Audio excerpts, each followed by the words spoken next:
The Adventure of Tom Sawyer by Mark Twain. Longman Simplified English Series. Read by Sirinthip Pengprasittipong. Chapter 11. On the Island. When Tom awoke in the morning, he wondered where he was. He sat up and rubbed his eyes and looked around. Then he remembered. It was the cool gray dawn, and there was a delightful sense of peace in the deep calm and silence of the woods. Not a leaf stirred. Dewdrops stood upon the leaf and grass. A white layer of ashes covered the tree, and a blue thread of smoke rose starlight into the air. Joe and Huck still slept. Now, far away in the woods, a bird called. Another answered.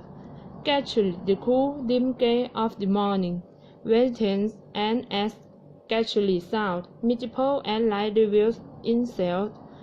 The marvel of nature sucking of sleep and going to work unfolded in itself to the boy. A little green worm came crawling over the leaf.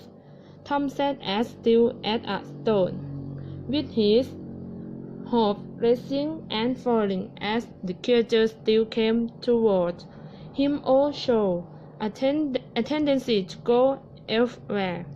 When it finally came down upon Tom's legs and began to join over him, his whole heart was glad, for that meant that he was going to have a new suit of clothes.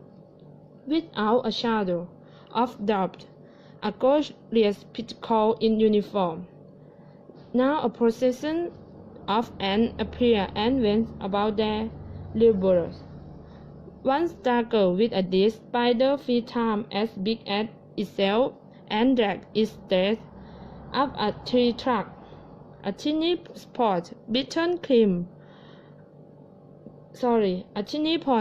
came up the great height of a gas bed, and Tom bent down close to it and said, Ladybirds, ladybirds, fly away home. You horse it on free, you children alone. She flew up to see about it, which did not surprise the boy, for he had long known that his ladybird was always ready to believe stories about fleas. The birds were singing madly by now. On swept down a flash of blue flame and stopped on a branch almost within the boy's reach. It leaned its head to one side and eyed staggered with amazed curiosity. All nature was wide awake. Long lengths of sunlight pressed down to the leafy branches, and a few butterflies came dancing upon the scene. Tom roused the autopilot, and in a minute or 2 they were searching after and falling over each other in the shallow water of the sandbar. The current had carried off their left, but it only delayed them sight. It going was something like burning the bridge between them and civilization. They came back to camp wonderful, refreshed and hungry as old. They soon had the campfire brushing up again. Huck found a spring of clear cold water close by, and the boys made cups of leaves. Tom and Huck stepped to a promising place on the river bank and drew in their fishing line. Almost immediately, they had their rewards, enough fish for a family. They fed the fish and were astonished, for no fish had ever seemed so delicious before. They did not know that the quicker a fish is on the fish after it's a caught, the better it is, and they did not stop to think that sleeping exercise and breathing in the open air has given them an excellent appetite.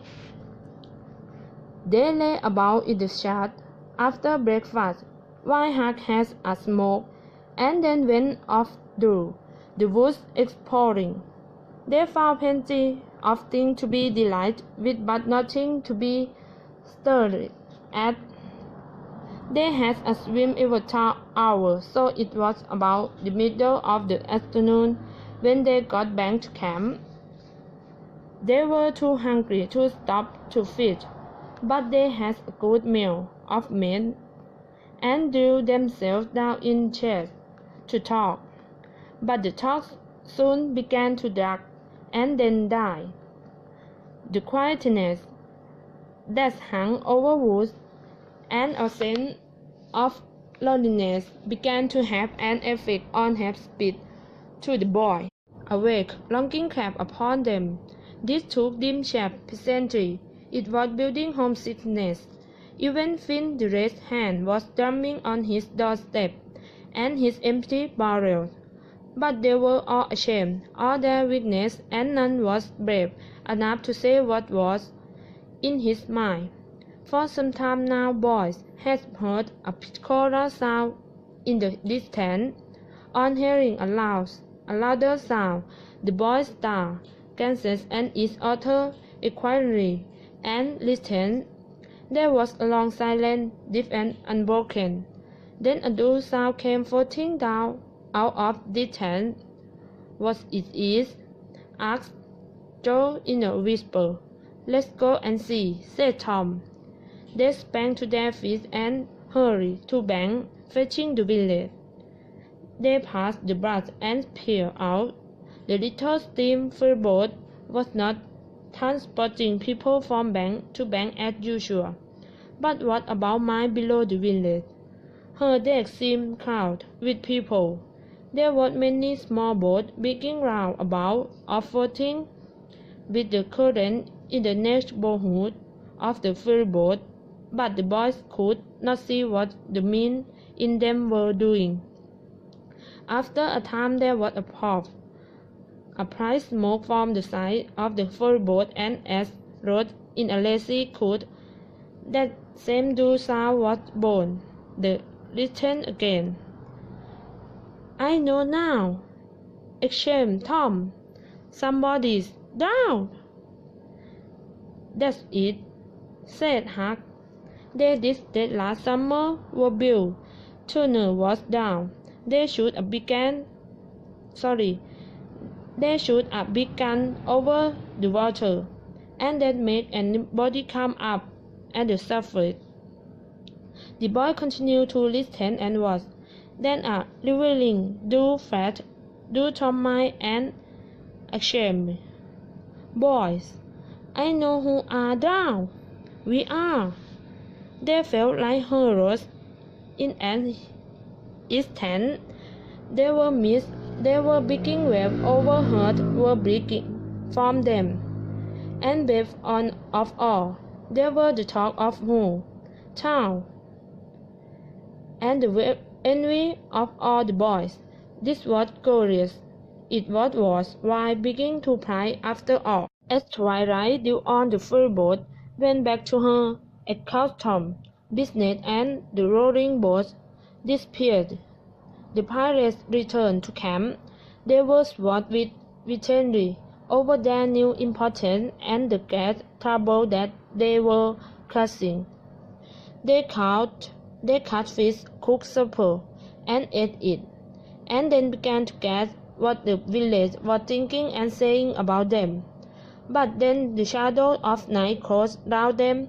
They gradually ceased to talk and sat gazing into the sea, with their minds eventually wandering elsewhere. The excitement had gone now. The Tom and Joe could not keep out view of certain persons at home who were not enjoying their fine adventure as much as they were. A sight of two escaped another.